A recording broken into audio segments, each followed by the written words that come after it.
ఓం మహాగణాధిపతయే నమః. ఓం గురుభ్యో నమః. ఓం శ్రీమాత్రే నమః. పరమేశ్వర స్వరూపమైనటువంటి జ్యోతిష, వాస్తు మరియు ఇతర అనేకమైనటువంటి శాస్త్రములను మనకు అందించినటువంటి మహర్షులకి నమస్కారం. హయగ్రీవ హయగ్రీవ హయగ్రీవేతి యోపథేత్ తస్య నిస్సరతే వాణి జహ్నుకన్యా ప్రవాహవత్. అరుణాం కరుణాతరంగితాక్షీం ధృతపాశాంకుశపుష్పబాణచాపాం అనిమాదిభిరావృతాం మయూకైః అహమిత్యేవ విభావయే భవానీం. శ్రీమాత్రే నమః. ప్రేక్షకులకి ఆ లలితాంబిక అమ్మవారి యొక్క అనుగ్రహం పరిపూర్ణంగా కలగాలని మనస్ఫూర్తిగా కోరుకుంటూ మనం ఈరోజు వార ఫలితాల్లో 24వ తేదీ నవంబర్ నుంచి 30వ తేదీ నవంబర్ వరకు అసలు గ్రహస్థితి ఏ విధంగా ఉంది, ఈ యొక్క గ్రహస్థితి వల్ల మీకు కలిగేటువంటి ఫలితాలు ఏమిటి, అదేవిధంగా ఏ విషయాల పట్ల కాస్త జాగ్రత్తగా ఉండాలి, మరియు ఏ పరిహార మార్గం చేసుకుంటే ఇబ్బంది పడవలసినటువంటి సిచ్యువేషన్స్ ఏవైతే ఉంటాయో అవి త్రుటిలో తప్పిపోవడం జరుగుతుంది అనేటువంటి విషయాలు ఒక్కొక్క లగ్నం తెలియని వారు రాశిరీత్యా తెలుసుకుందాం. అయితే ఇక్కడ మీరు కనుక గమనించుకున్నట్లయితే గ్రహస్థితి ఏ విధంగా ఉంది అని చెప్పి చూసుకున్నట్లయితే వృషభంలో గురువు వక్రించున్నాడు, ఇక్కడ నీచబడ్డ కుజుడు ఉన్నాడు. ఇది బాగా గుర్తుపెట్టుకోవాల్సిన అంశం. చంద్రుడు ఇక్కడ నుంచి తుల వరకు సంచరిస్తాడు ఈ 7 రోజులు కూడా. సింహం నుంచి తుల వరకు, కన్యారాశిలో కేతువు, రవి బుధులు వృశ్చికంలో ఉన్నారు, శుక్రుడు ధనస్సులోని మరియు మీనంలో రాహువు, కుంభంలో శని యొక్క సంచారం జరుగుతుంది. అయితే ఈ విషయాలు చెప్తుంది నేనైనప్పటికీ కూడా చెప్పిస్తుంది సాక్షాత్ లలిత అమ్మవారిగా భావిస్తూ ఒక్కొక్క రాశి లేదా లగ్నం నుంచి మనం తెలుసుకుందాం. వృషభ లగ్నము, వృషభ రాశి. వృషభం వారికి కనుక చూసుకున్నట్లయితే మీ యొక్క రాశ్యాధిపతి అష్టమంలో ఉన్నాడు. లగ్న అష్టమాలు పరివర్తన చెందాయి. అంటే ఏదైనా నిగూఢమైనటువంటి విషయాలు, రీసెర్చ్ చేసేటువంటి అంశాలు, ఇన్సూరెన్సెస్ మూలంగా కలిసి రావడము, కొంచెం ఏదైనా చిన్నపాటి హెల్త్ ఇష్యూ కొంచెం కంటిన్యూస్గా ఉండడం, దానికి సంబంధించిన ఏదైనా శస్త్రచికిత్సలు చేయించుకోవాల్సిన పరిస్థితి రావడం అనేటువంటి చాలా స్పష్టంగా గోచరిస్తుంది. అదేవిధంగా ఇక్కడ ఈ ధనాధిపతి ఎప్పుడైతే సప్తమ స్థానంలో ఉన్నాడో ధనం అనేటువంటిది ఉన్న ప్రదేశంలో కాకుండా ఇతర ప్రదేశాలకు వెళ్ళడం ద్వారా, లేదా కన్స్ట్రక్షన్ 4వ అధిపతితో కలిసి ఉన్నాడు కాబట్టి construction, engineering related, real estate, వీటి మూలంగా ధనయోగం అనేటువంటి చాలా స్పష్టంగా గోచరిస్తుంది మీకు.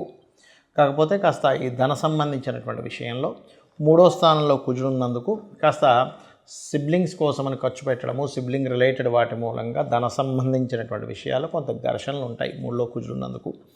ఇక పర్టికులర్గా ఈ వారంలో మొట్టమొదటిగా 24వ తేదీ కాస్త మీరు ఏదైనా వివాహం కోసం, అందులో ముఖ్యంగా తెలిసిన వారిని, ఇష్టపడిన వారితో వివాహం చేసుకోవాలనే ప్రయత్నం కొంతవరకు 24వ తేదీ చాలా అనుకూలంగా ఉంది. ఇక 25, 26 తేదీలు కనుక చూసుకున్నట్లయితే కాస్త ఫ్రెండ్స్తోని మరియు అదేవిధంగా ఏదైనా నిర్ణయం తీసుకునేటువంటి అంశాలు 25, 26 తేదీలు కాస్త జాగ్రత్తగా ఉండండి. 28, 29 తేదీలు మీరు లోన్స్ కోసం ప్రయత్నం చేసే ప్రయత్నం ఫలిస్తుంది. అదేవిధంగా ఇక్కడ మరొక విషయం ఏంటంటే కాస్త ఆ రోజు ఈ 2 రోజులు 28, 29 తేదీలు హెల్త్ విషయంలో జాగ్రత్తగా ఉండండి. అదేవిధంగా కాస్త వర్క్లో, ఎందుకంటే శని మీద కుజుడు దృష్టి ఉంది కాబట్టి మీరు చేసేటువంటి ప్రొఫెషన్లో స్ట్రెస్ ఎక్కువగా ఉంటుంది, గుర్తుపెట్టుకోండి. అదేవిధంగా మరొక విషయం ఏంటంటే ఇక్కడ గమనించుకున్నట్లయితే ఈ కుజుడు 3లో ఉన్నందుకు కొంచెం తెలియని కోపం కానివ్వండి, ఒక ఉద్రేకం కానివ్వండి పెరుగుతూ ఉంటాయి. చేసే ఉద్యోగంలోని ఇంటర్వ్యూస్కి వెళ్ళినప్పుడు కొంచెం కంట్రోల్లో ఉంటూ మీ యొక్క ఇంటర్వ్యూస్, మీ జాబ్ సెర్చింగ్ సక్సెస్ అవ్వాలి అంటే లలితా సహస్రనామాల్లో మొదటి నామం ఓం శ్రీమాతా శ్రీ మహారాజ్ని శ్రీమత్ సింహాసనేశ్వరి నమః. లేదండి ప్రతి ఒక్కరితో నేను కమ్యూనికేట్ చేసిన ప్రతి ఒక్కరితో నాకు గొడవలు వస్తున్నాయనుకుంటే సూర్య భగవాను చూస్తూ ఓం మిత్రాయ నమః అనే నామస్మరణ చేయండి. ఖచ్చితంగా అన్ని విధాలు బాగుంటుంది. మరియు గణపతి ఆరాధన చేయండి. పంచమ స్థానంలో మీకు కేతు ఉన్నందుకు. ఇలా ఎప్పుడైనా సరే ఈ కుజుడు కానీ శని కానీ ఇలా నీచబడ్డ కుజుడు కనుక శనిని చూసేటప్పుడు దాని మీద అగ్రెసివ్ ప్లానెట్ అనేటువంటి రాహుకి కుజుడికి సంబంధాలు ఏర్పడ్డప్పుడు సర్వసాధారణంగా మనకి లోకంలో జరిగేటువంటి ఫలితాలు ఏమిటి, ఏ విషయాల పట్ల జాగ్రత్తగా ఉండాలి అంటే ఇవన్నీ కూడా ఒక సడన్గా ఒక సునామీలు లాంటివి కానీ, లేనట్లయితే ఒక విపరీతమైనటువంటి వర్ష సంబంధించిన, గొడవ సంబంధించిన పెంచే కాంబినేషన్ అంటారు. ఎందుకంటే ముండేన్ ఆస్ట్రాలజీలో ఈ కాంబినేషన్స్ ఏర్పడ్డప్పుడు కాస్త జాగ్రత్తగా ఉండాలి. మరి ఇది మనం ఎందుకు చెప్పుకుంటున్నామంటే సామాన్య ప్రజలు ఇబ్బంది పడకుండా ఉండాలి అని. ఇప్పుడు మనం ఎట్లాంటి సిచ్యువేషన్స్, ఒక ప్రయాణం చేస్తుంటాం, ఒక ప్రాంతానికి వెళ్తూ ఉంటాం, ఒక దూర ప్రాంతానికి వెళ్తున్నారు అనుకోండి, ఒక్కసారి అమ్మవారిని తలుచుకొని వెళ్ళండి, దానివల్ల ఇబ్బంది రాదు. ఏదో ఒక నీటి ప్రదేశానికి వెళ్తున్నాం, కాస్త అమ్మవారిని తలుచుకొని వెళ్ళండి. ఎందుకంటే ఇలా కాంబినేషన్స్ ఉన్నప్పుడు సర్వసాధారణంగా మనకి లక్కీగా కార్తీక మాసం కూడా ఉంది కాబట్టి ఎంత మీరు శివాభిషేకము, విష్ణు సహస్రనామాల యొక్క శ్రవణము లేదా పఠనము చేసినట్లయితే అంత చక్కగా ఉంటుంది. గుర్తుపెట్టుకోండి. అంటే ఏమండి విష్ణు సహస్రనామాలు ఇంకా వాళ్ళ పని ఎంతసేపు మనల్ని సేవ్ చేయడమేనా అంటే అలా కాదు. మీరు బాగా అర్థం చేసుకోండి. చిన్న పిల్లవాడు ఉన్నాడు, చిన్నపిల్లవాడు బాధపడుతున్నాడు, లేకపోతే అమ్మ అని పిలిచాడు, ఏం జరుగుతుంది? వితిన్ సెకండ్స్లో అమ్మ దగ్గరికి వచ్చి, అమ్మ ఆ పిల్లవాడి దగ్గరికి వచ్చి ఏమైంది ఏంటని చెప్పి చూసుకుంటుంది కదా. అలా ఏంటంటే జగతపితరవు వందే పార్వతీ పరమేశ్వరవు. కాబట్టి మనకి ఏమి ఇబ్బంది కలిగినా మనం ఒక్కసారి కనుక భగవంతుని తలుచుకున్నట్లయితే వితిన్ సెకండ్స్లో భగవంతుడు అక్కడికి వస్తాడు. గుర్తుపెట్టుకోండి. అది ఒక్కొక్కసారి ఒక్కొక్క రూపంలో రావచ్చు. అంటే మనుష్య రూపంలో రావచ్చు, ఒక జంతు రూపంలో రావచ్చు, లేనట్లయితే ఒక మాయలాగా మనకే అనిపించి మనం వెళ్తున్నటువంటి మార్గం నుంచి మనం ఇంకో మార్గంలోకి వెళ్ళి అక్కడి నుంచి మనం తప్పించుకోవచ్చు. అంటే ఒక సిచ్యువేషన్లోకి వెళ్ళాల్సినటువంటిది. కాబట్టి చేయండి. అదేవిధంగా ఇప్పుడు జన్మజాతకం ఉండదు కొంతమందికి, లేనటువంటి వారు ఈ సమయంలో ఈ కుజుడు, రాహు, శని వీక్షణలు అండ్ రాహు 1 అండ్ యాక్సెస్లో ఉన్నందుకు పర్టికులర్గా నేను చెప్పేది ఒకటే, నవగ్రహాలలో కుజ, రాహువు, శని ఈ 3 గ్రహాల దగ్గర దీపారాధన చేయండి. అలా చేసినట్లయితే ఈ గ్రహాల యొక్క ఎఫెక్ట్, ఎందుకంటే మనకు జన్మజాతకం తెలియదు, ఏదో దగ్గర ఎఫెక్ట్ పడుతూ ఉంటుంది. కాబట్టి ఈ కుజుడు ఎప్పుడైతే నీచ పొందాడో భూ సంబంధం మూలంగా వివాదాలు వస్తూ ఉంటాయి.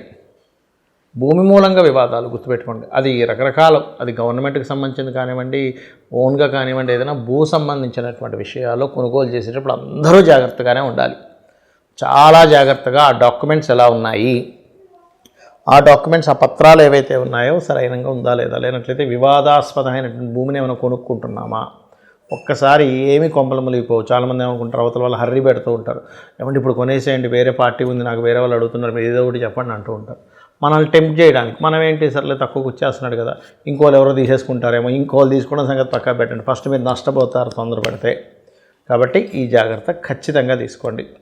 ఇక రెండవది ఏమిటంటే, ఇక్కడ వ్యాపార సంబంధించినటువంటి స్థానంలో, అంటే వ్యాపార లాభ స్థానంలో శని ఉన్నాడు. ఇక్కడ అది కుజుడు దృష్టిలో ఉన్నాడు. అంటే ఏంటి, వ్యాపార లాభాలు అధికంగా వస్తాయి అనేటువంటి ఒక చిన్న దీంట్లో ఒక్కొక్కసారి ఏమవుతుంటుందంటే మనం తొందరపాటు పడి కొన్ని తప్పుడు నిర్ణయాలు తీసుకుంటూ ఉంటాం.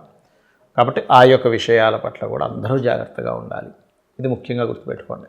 అదేవిధంగా విదేశీ స్థానంలో రాహు ఉంటూ ఇక్కడ కుజుడు యొక్క దృష్టి దాని మీద ఉంది. అంటే 1 అండ్ యాక్సెస్ అంటారు. నాడే ఆస్ట్రాలజీలో 1, 5, 9 రాశుల్లో ఉండేటువంటి గ్రహాలు పరస్పరం వీక్షించుకుని ఉంటాయి. కాబట్టి కాస్త విదేశాలకు వెళ్ళాలి, ఇంపోర్ట్ ఎక్స్పోర్ట్ బిజినెస్ చేసేటువంటి వారు కూడా కాస్త జాగ్రత్తగా ఉండండి. అయితే ఇక్కడ ఎప్పుడు గుర్తుపెట్టుకోవాల్సింది ఏంటంటే, గోచార ఫలితం ఏదైతే ఉందో అది గోచారం అందరికీ ఒక 10 to 15% పనిచేస్తూ ఉంటుంది. కానీ ముఖ్యంగా మనం చూసుకోవాల్సింది మన పర్సనల్ చార్ట్, అంటే జన్మ జాతకము అంటారు.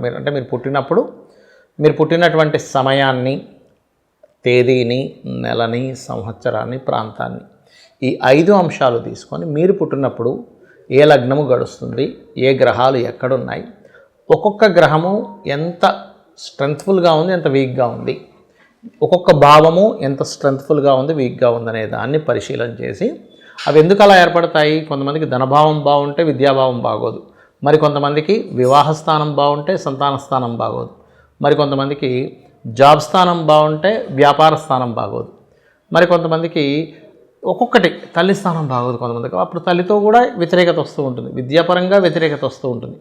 ఒక గృహం కొనుక్కుంటే అదేదో డిస్టర్బ్ అవుతూ ఉంటుంది. ఎందుకు అవుతుంది అలా అంటే ఒకటే గుర్తుపెట్టుకోండి, మనం పూర్వజన్మల్లో చేసుకునేటువంటి కర్మ అంటారు దీన్ని. బ్యాడ్ కర్మ చేసాము, ఒకరిని ఇబ్బంది పెట్టాము, ఒకరి ప్లేస్ లాక్కున్నాం.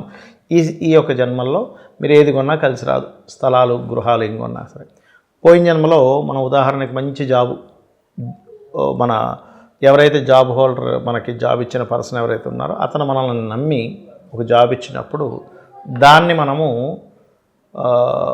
మిస్యూజ్ చేశాం. ఆయన మనల్ని నమ్ముతున్నాడు కదా గుడ్డిగా అని చెప్పి మనం ఇష్టం వచ్చినట్టుగా ప్రవర్తించాం. ఈ జన్మల్లో మనకి జాబ్ రమ్మన్నా రాదు, కష్టపడాల్సి వస్తూ ఉంటుంది. ఎందుకు? పాస్ట్ లైఫ్లో నువ్వు చేసినటువంటి కర్మ, మంచి భార్య వచ్చింది అయినా సరే హింసిస్తున్నావు.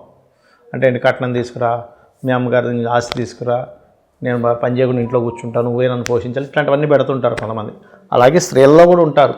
నువ్వు మీ అమ్మతో కలిసి ఉండకూడదు, నాన్నతో కలిసి ఉండకూడదు, మీ చెల్లెలతో మాట్లాడకూడదు అనుకునే స్త్రీలు ఉంటారు, ఇలా ఇబ్బంది పెట్టే పురుషులు ఉంటారు. అందరూ ఉంటారు, గుర్తుపెట్టుకోండి. ఒక స్త్రీ పురుషుడు అనే కాదు, వాళ్ళ తత్వాలు బట్టి ఉంటుంది. అలా ఎవరైతే ఇబ్బంది పెట్టారో ఈ జన్మల్లో అనుభవిస్తూ ఉంటాడు. అంటే ఏమిటి? జ్యోతిష్య శాస్త్రం ఏదైతే ఉందో, మనము పూర్వజన్మల్లో ఎటువంటి పిచ్చి పిచ్చి కర్మలు చేసి ఇబ్బంది పెట్టామో అవతల వాళ్ళని, ఆ కర్మ ఇక్కడ వెంటాడుతూ ఉంటుంది. దీన్ని ఏ రకంగా దాన్ని క్లియర్ చేసుకోవాలి? మన జన్మజాతకంలో ఉపాసన చేసే దేవత ఉంటుంది, దాన్ని పట్టుకోగలగాలి. అంటే ఒక్కొక్క లగ్నానికి ఒక్కొక్క దేవత, ఇంతమంది దేవీ దేవతలు ఎందుకంటే ఒక్కొక్కరు ఒక్కొక్క రకంగా తరిస్తారు. అది ఉపాసనా దేవత ఎవరు, ఒక్కొక్క లగ్నానికి పంచమాధిపతి ఎవరు, భాగ్యాధిపతి ఎవరు, లగ్నాధిపతి ఎవరు, ఏ గ్రహం బాగుంది, ఏ మహాదశ నడుస్తుంది, తద్వారా ఏం చేసుకుంటే బాగుంటుందని చెప్పేది జ్యోతిషశాస్త్రం. అయితే ఇవన్నీ ఒక ఎత్తు అయితే, అమ్మవారి పాదాలు పట్టుకొని, అమ్మ ఇవన్నీ నాకు తెలియవు, నిన్ను నమ్ముకుంటున్నాను, మీరు ధర్మబద్ధంగా మీ పని మీరు చేసుకుంటూ వెళ్తే కూడా ఆ లలితా పరమేశ్వరి అమ్మవారు మిమ్మల్ని చూసుకుంటుంది. శ్రీమాత్రే నమః.